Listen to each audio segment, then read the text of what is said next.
So, in the last session, what we have discussed, displacement reaction, double displacement reaction, redox reaction. तो redox reaction का जो portion हमारा remaining था वो हम आज डिस्कस करने वाले हैं. redox reaction जैसा कि हमने डिस्कस किया था, reaction in which oxidation and reduction take place simultaneously. That process is called redox reaction. वो केमिकल रिएक्शन जिसमें ऑक्सीडेशन और रिडक्शन दोनों साथ साथ होते हैं, उस रिएक्शन को हम क्या बोलते हैं? Redox reaction. Chemical reaction in which oxidation and reduction take place simultaneously. So that reaction is called redox reaction. अब जैसा कि हमने डिस्कस किया था, what is oxidation? Oxidation means addition of oxygen and removal of hydrogen. Oxidation is a process in which addition of oxygen or removal of hydrogen. That process is called oxidation. And reduction, it is a process in which addition of hydrogen and removal of oxygen. So that process is called reduction. And a reaction in which oxidation and reduction both process are take place simultaneously, एक साथ होंगे, उस process को हम क्या बोलेंगे? redox reaction. तो redox reaction के अंदर ऑक्सीडेशन और रिडक्शन जो हैं वो साइमल्टेनियसली प्रोसीड होंगे, एक ही रिएक्शन में दोनों प्रोसेस होंगे. देखिए, जैसा मैंने लास्ट क्लास के अंदर एग्जांपल आपको डिस्कस किया था, जैसे zinc oxide react with carbon, it will be converted into zinc and carbon monoxide. अब देखिए इस प्रोसेस में क्या हो रहा है, ये जिंक ऑक्साइड ऑक्सीजन रिमूव कर रहा है और जिंक में कन्वर्ट हो रहा है. सो रिमूवल ऑफ ऑक्सीजन, ये प्रोसेस क्या बोला जाएगा? Reduction.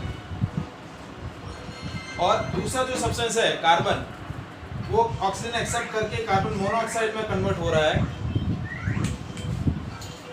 So that process is called oxidation. तो इसी एक सेम रिएक्शन में दोनों प्रोसेस हो रहे हैं, तो that process, that reaction is called redox reaction. Is it clear?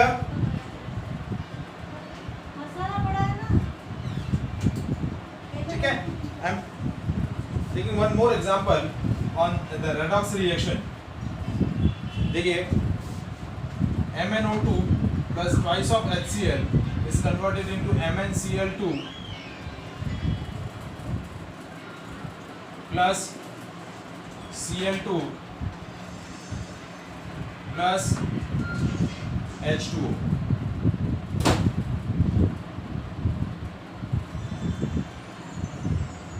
ठीक है, ये आपका प्रोसेस है. देखिए,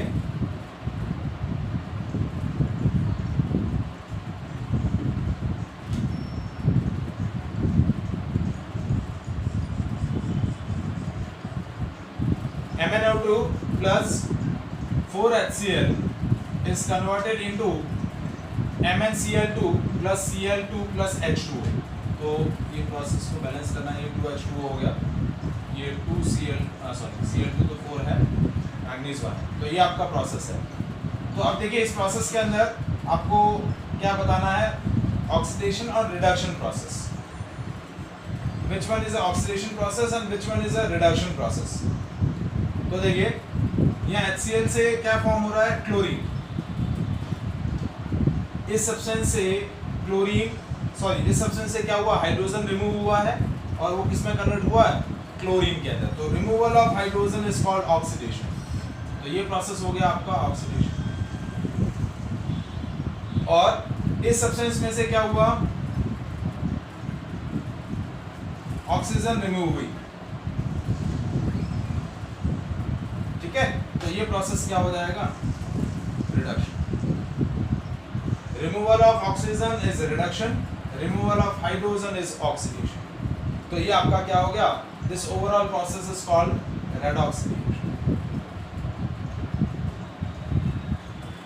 is it clear?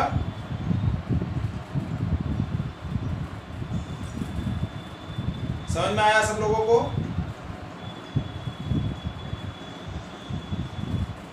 Anyone? Is there any doubt? Rosie?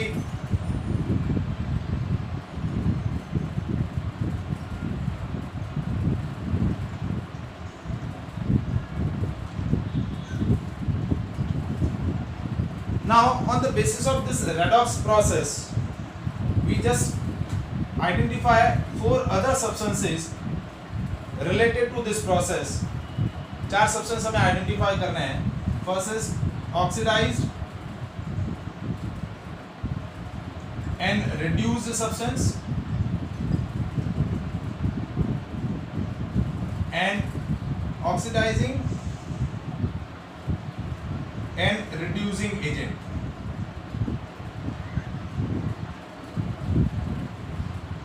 Oxidize and reduced substance and oxidizing and reducing agent. जैसे ये क्वेश्चन जनरली एग्जाम के अंदर कंफर्मली पूछा जाता है इस प्रोसेस से रिलेटेड कि एक आपको रेडॉक्स प्रोसेस दिया हुआ है और उस प्रोसेस के अंदर आपको क्या आइडेंटिफाई करना है, which one is the oxidation process, which one is the reduction process. On the basis of that, you just identify oxidize and reduce substance and oxidizing and reducing agent. So what is oxidize and reduce substance? Those reactant which take place, या ऐसा बोल सकते हैं कि those reactant which oxidize, those reactant which oxidize या which take participate in the oxidation process, that reactant is called oxidized substance. And those reactant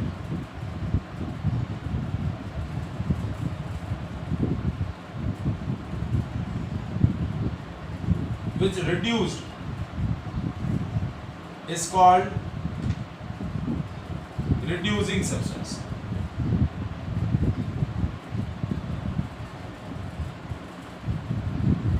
देखिए oxidise और reduce substance दोनों आपके रिएक्टेंट साइड से पता चलेंगे, ये दोनों रिएक्टेंट होंगे, प्रोडक्ट साइड से कुछ भी नहीं पता चलेगा। जिस सब्सटेंस का ऑक्सीडेशन हो रहा है वो सब्सटेंस आपका क्या बोला जाएगा, ऑक्सीडाइज सब्सटेंस, और जिस रिएक्टेंट का रिडक्शन हो रहा है वो सब्सटेंस क्या बोला जाएगा, रिड्यूस सब्सटेंस। जैसे देखिए ये ऊपर जो मैंने रेडॉक्स प्रोसेस लिखा हुआ है, इस रेडॉक्स प्रोसेस के अंदर ऑक्सीडाइज सब्सटेंस कौन सा हुआ, your oxidise substance is HCl. HCl is oxidized into chlorine. So your oxidized substance is HCl and your reduced substance is MnO2. जिस रिएक्टेंट का रिडक्शन हुआ है वो सब्सटेंस क्या बोला जाएगा, रिड्यूस सब्सटेंस, और जिस रिएक्टेंट का ऑक्सीडेशन हुआ है वो आपका क्या बोला जाएगा, ऑक्सीडाइज्ड सब्सटेंस। ये दोनों आपको रिएक्टेंट साइड से ही पता चलेंगे, प्रोडक्ट साइड से आपका कोई भी कंसर्न नहीं होगा जब आपको ऑक्सीडाइज और रिड्यूस सब्सटेंस पूछा जाए। Is it clear? अब आपको पता करना है oxidising agent and reducing agent. So oxidising agent and reducing agent को कैसे डिफाइन करेंगे? Oxidising agents are those reactants which oxidise the other substances and itself goes under reduction. मतलब जो दूसरे का ऑक्सीडेशन करते हैं और खुद का रिडक्शन करेंगे वो होंगे oxidizing agent. And reducing agent are those reactant which reduce the other substances and itself goes oxidation. मतलब खुद का ऑक्सीडेशन करेंगे, दूसरे का रिडक्शन करेंगे, तो वो रिएक्टेंट्स क्या बोले जाएंगे, रिड्यूसिंग एजेंट। तो देखिए oxidize substance, reduce substance, oxidizing agent और रिड्यूसिंग एजेंट, इन चारों का आइडेंटिफिकेशन रिएक्टेंट साइड से ही होगा, प्रोडक्ट साइड से उसका कोई भी कंसर्न नहीं है। पहली चीज जो आपको माइंड में फिक्स कर देनी है वो ये ध्यान रखना है कि ये चारों सब्सटेंसेस रिएक्टेंट साइड से ही आपको आइडेंटिफाई होंगे। रिएक्टेंट साइड से ही कोई ना कोई सब्सटेंस होगा, प्रोडक्ट साइड से उसका कोई भी कंसर्न नहीं है। ठीक है, ये चीज आपको मेनली ध्यान रखनी है। प्रोडक्ट साइड से कोई भी सब्सटेंस आपका ना तो ऑक्सीडाइज सब्सटेंस होगा, ना रिड्यूस सब्सटेंस होगा, ना ऑक्सीडाइजिंग एजेंट होगा और ना ही रिड्यूसिंग एजेंट होगा। तो ऑक्सीडाइजिंग एजेंट और रिड्यूसिंग एजेंट को कैसे डिफाइन करेंगे, मैं डेफिनेशन लिख लेता हूं। ऑक्सीडाइजिंग एजेंट क्या होंगे, those reactants which oxidized others and itself undergo for reduction। जो क्या करते हैं, दूसरे का ऑक्सीडेशन करते हैं और खुद का रिडक्शन करेंगे, उनको हम क्या बोलेंगे, ऑक्सीडाइजिंग एजेंट। क्या बोलेंगे, oxidizing agent. And reducing agent क्या होंगे,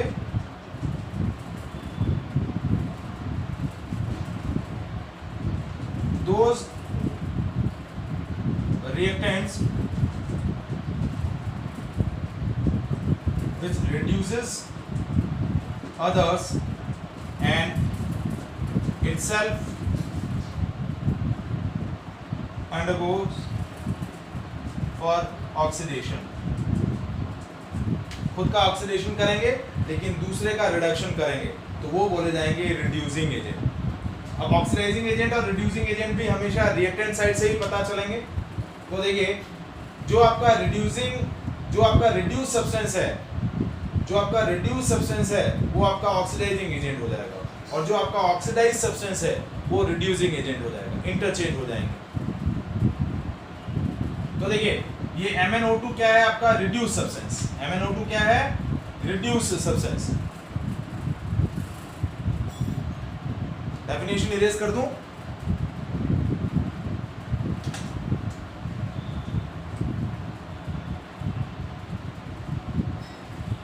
ऑक्सीडाइज्ड सब्सटेंस क्या है, ऑक्सीडाइज्ड सब्सटेंस है HCl, और रिड्यूस सब्सटेंस क्या है, MnO2। तो जो आपका ऑक्सीडाइज्ड सब्सटेंस है वो आपका क्या होगा, रिड्यूसिंग एजेंट, और जो आपका रिड्यूस सब्सटेंस है वो होगा ऑक्सीडाइजिंग एजेंट, इंटरचेंज हो जाएंगे। ये चारों सब्सटेंसेस आपको रिएक्टेंट साइड से ही पता चलेंगे, प्रोडक्ट साइड से उसका कोई भी कंसर्न नहीं है। Is it clear?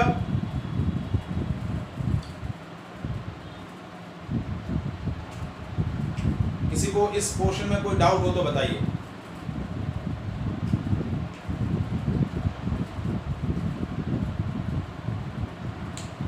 क्या हो गया, इतना जल्दी नहीं, इतना कहाँ जल्दी जाने की हो रही है।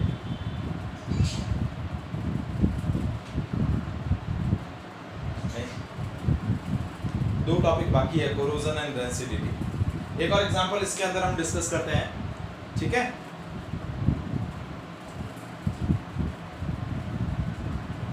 चिंता मत करो, ठीक है। देखिए zinc oxide react with carbon, it converted into zinc and carbon monoxide. तो आपका ऑक्सीडेशन प्रोसेस कौन सा हुआ, ये प्रोसेस ऑक्सीडेशन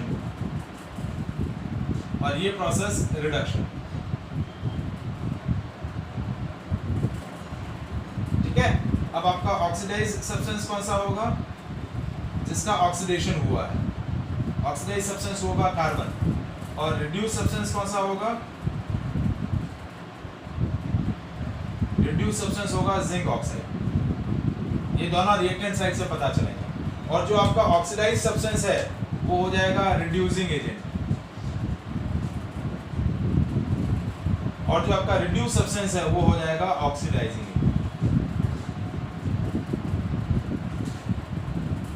ये चारों सब्सटेंस रिएक्टेंट साइड से ही पता चले। Is it clear? Anyone? Is any doubt in this portion?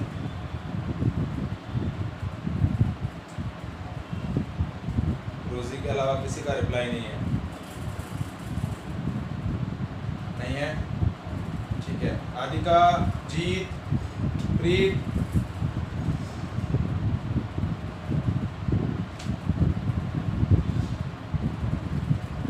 कौन कौन एब्सेंट है आज? स्मिथ और वंश। चलिए ठीक है। Now we'll discuss two applications of oxidation. One is a corrosion and second one is a rancidity. I think आप सब लोगों को इसके बारे में आइडिया तो होगा ही, ठीक है। So these are the two real life applications of the oxidation process. इन दोनों प्रोसेस के अंदर क्या हो रहा है? आपका ऑक्सीडेशन हो रहा है सब्सटेंस का। So फर्स्ट प्रोसेस है आपका corrosion of metals. So what is the corrosion of metals? It is a process, the process in which free surface of a metal when got contact with moisture air, then that free surface of metal get deposit a certain kind of substance on its surface. So that process is called corrosion of metal. Means it is a process of slow destruction of free surface of metal when it get contact with moisture air.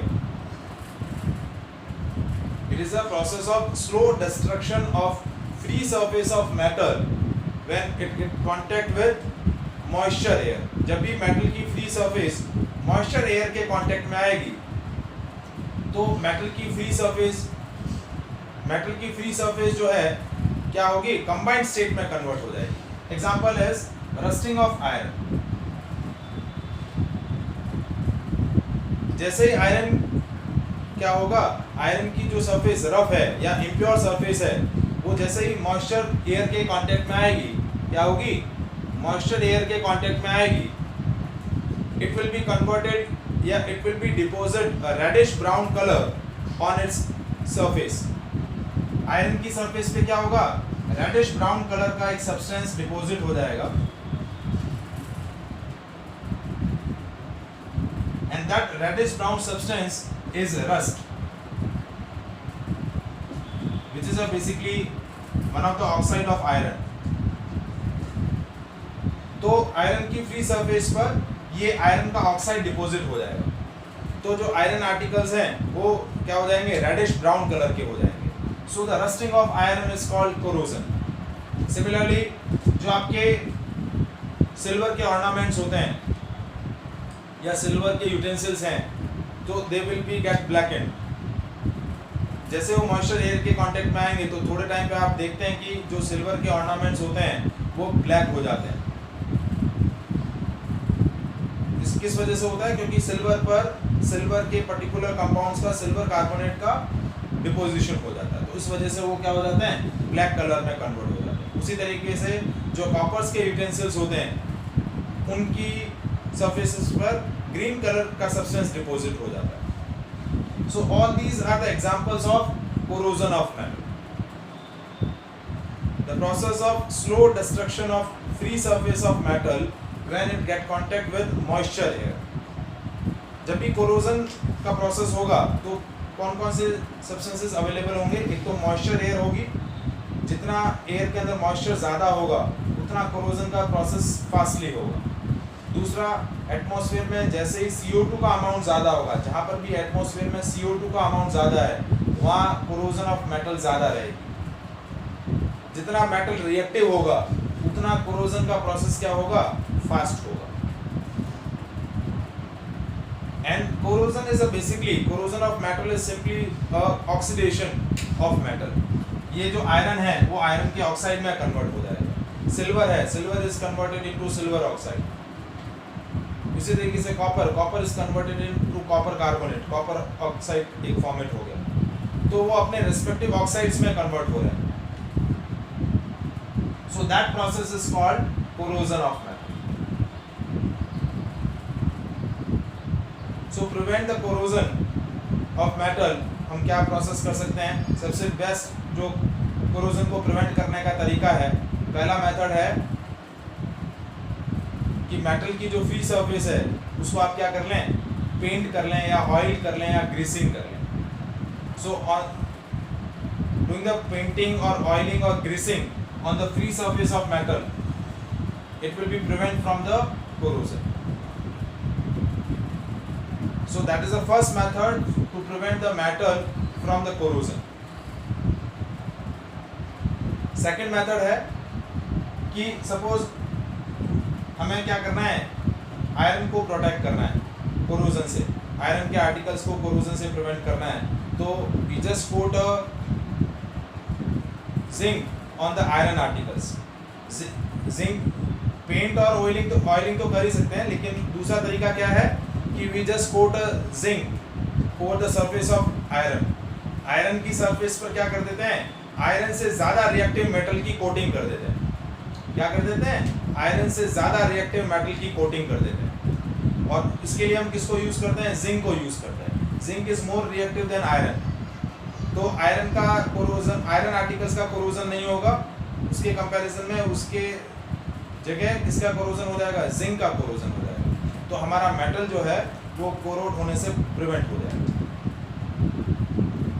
तीसरा जो prevention का method है, we are using antioxidant chemicals over the metals. Metal पर क्या कर देते हैं? Antioxidant materials की कोटिंग कर देते हैं। और these antioxidant materials are basically alkaline in the nature, basic solution होते हैं। उन बेसिक केमिकल्स की क्या कर देते हैं?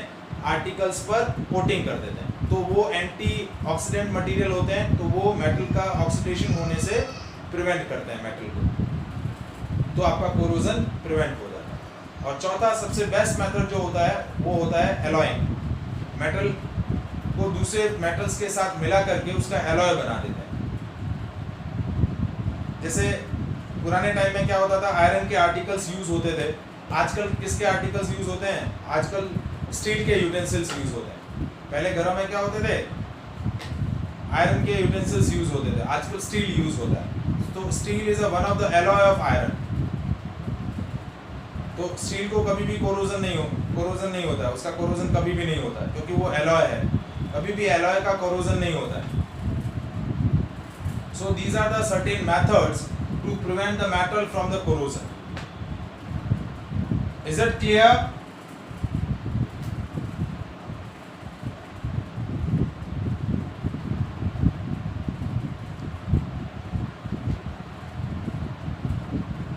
Last application of the oxidation is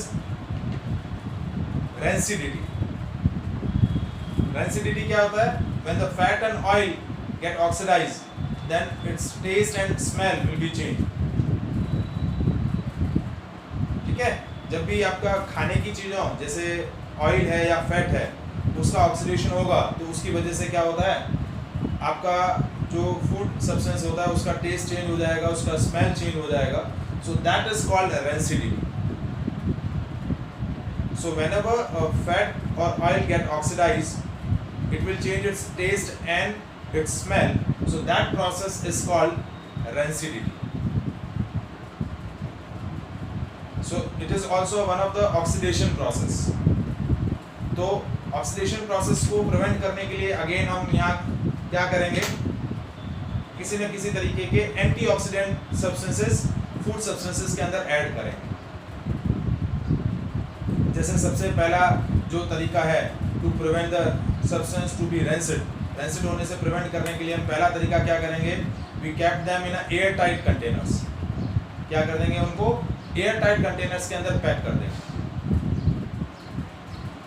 तो मॉइस्चर एयर के कांटेक्ट में आएंगे ही नहीं, तो उनका रेंसिडिटी होगा ही नहीं।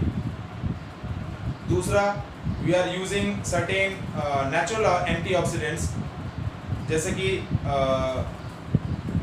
आप क्या यूज़ कर सकते हैं, टेबल सॉल्ट यूज़ कर सकते हैं, नमक यूज़ कर सकते हैं, हल्दी यूज़ कर सकते हैं। ये आपके नेचुरल एंटीऑक्सीडेंट्स होते हैं जो सब्सटेंसेस को ऑक्सीडाइज होने से प्रिवेंट करते हैं। उसी तरीके से ऑयल भी क्या करता है, आपके फूड सब्सटेंसेस को रेंसिड होने से प्रिवेंट करता है। जैसे इस सीज़न में आपने देखा होगा पिकल वगैरह बहुत यूज़ किया जाता है खाने के अंदर। तो पिकल आपने देखा होगा ऑयल, उसके अंदर ऑयल बहुत ज़्यादा रहता है। तो ऑयल ज़्यादा ऐड करने का रीज़न ही क्या होता है, ताकि आपका अचार जो है वो लंबे ड्यूरेशन तक चलता रहे, 4-6 महीने 8 महीने उसका लाइफ हो जाए। तो उसको मैक्सिमम ज़्यादा से ज़्यादा ऑयल के अंदर डिप करके रखा जाता है। जिस पिकल के अंदर ऑयल का अमाउंट कम होगा उसकी लाइफ कम हो जाएगी, वो आपका मैक्सिमम 10-15 दिन चलेगा, उससे ज़्यादा उसके बाद उसका टेस्ट चेंज हो जाएगा। फिर एक और एग्जांपल आपकी टेक्स्ट बुक में दिया हुआ है कि जो आप फूड पैकेट्स यूज़ करते हैं, जैसे चिप्स के पैकेट्स वगैरह होते हैं, तो चिप्स के पैकेट्स के अंदर चिप्स को नाइट्रोजन के साथ फ्लश किया जाता है, नाइट्रोजन गैस उसके अंदर फ्लश रहती है। जो एयर फिल रहती है पैकेट्स के अंदर वो नाइट्रोजन गैस होती है। तो वो नाइट्रोजन गैस क्या करती है, उन चिप्स को क्रिस्पी बना के रखती है, उनका ऑक्सीडेशन नहीं होने देती। अदरवाइज जैसे आप पैकेट ओपन करेंगे, कुछ टाइम रखेंगे तो वो चिप्स का टेस्ट खराब हो जाएगा, क्योंकि वो चिप्स के अंदर जो ऑयल है, जो फैट है, वो ऑक्सीडाइज हो जाएगी और उसकी वजह से उसका टेस्ट खराब हो जाएगा। और यदि रेनी सीजन हुआ, मॉइस्चर एयर है, तो वो यूँ भी खाने के लिए नहीं, खाने लायक नहीं बचेगी। रेनी सीजन में तो यूँ ही वो क्या हो जाएगी, मॉइस्चराइज हो जाएगी, तो यूँ भी वो नहीं बचेगी।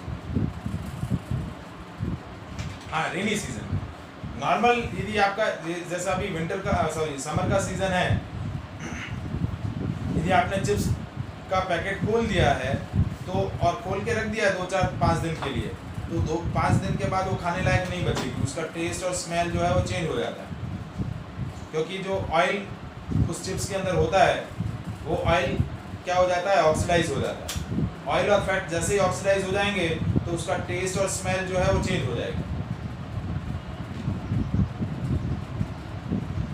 So corrosion and rancidity both are the oxidation process, and ये दोनों प्रोसेस प्रिवेंट करने के लिए आपको किसी न किसी तरीके से क्या करना है, ऑक्सीडेशन प्रोसेस को स्टॉप करना है। किसी न किसी तरीके से आप ऑक्सीडेशन को स्टॉप कर लें तो आपको ये दोनों प्रोसेस स्टॉप हो जाएंगे। मॉइस्चर है, एयर को रिमूव कर दो, या मेटल की जो फ्री सरफेस है, रफ सरफेस है, उसको हटा दो। जैसे फूड सब्सटेंसेस को हमने एयर टाइट कंटेनर में पैक कर लिया, या उनके अंदर नेचुरल एंटीऑक्सीडेंट्स मिला दिए। जैसे आपने देखा होगा कि जहाँ पर अनाज वगैरह का स्टोर करते हैं, जिन घरों में भी होता है, तो वो लोग क्या करते हैं, नमक की पोटली या हल्दी की पोटली अनाज के अंदर डाल देते हैं। तो वो ऐड करने का रीज़न यही होता है क्योंकि वो नेचुरल एंटीऑक्सीडेंट्स होते हैं। वो तो सब्सटेंस को जो है वो इंसेक्ट्स वगैरह लगने से प्रिवेंट करते हैं। हाँ, ऑयल भी डालते हैं, जैसे जो आपकी दालें वगैरह होती हैं उनमें ऑयल भी डालते हैं, तो वो क्या करते हैं, उनको कोरोड होने से प्रिवेंट करते हैं, रेंसिड होने से प्रिवेंट करते हैं, ताकि कोई भी आपका जो ग्रेन है उसके अंदर किसी भी तरीके का इंसेक्ट ना लगे और लंबे टाइम तक उसकी लाइफ रहे। मतलब जहाँ स्टोरेज होता है, जो लोग आधा 1 किलो लेके आते हैं उनके लिए नहीं, लेकिन जो 1 साल का पूरा अनाज स्टोर करके रखते हैं, 1 साल 2 साल का पूरा स्टोरेज करके रखते हैं, तो वो इस तरीके का प्रोटेक्शन यूज़ करते हैं ताकि लंबे टाइम तक वो चीज़ मेंटेन रहे। समझ में आया? ये आपका चैप्टर फिनिश। ठीक है, अब आपके लिए एक जो होमवर्क है, बैक एक्सरसाइज आपको सॉल्व करनी है। मंडे में चेक करूंगा बैक एक्सरसाइज।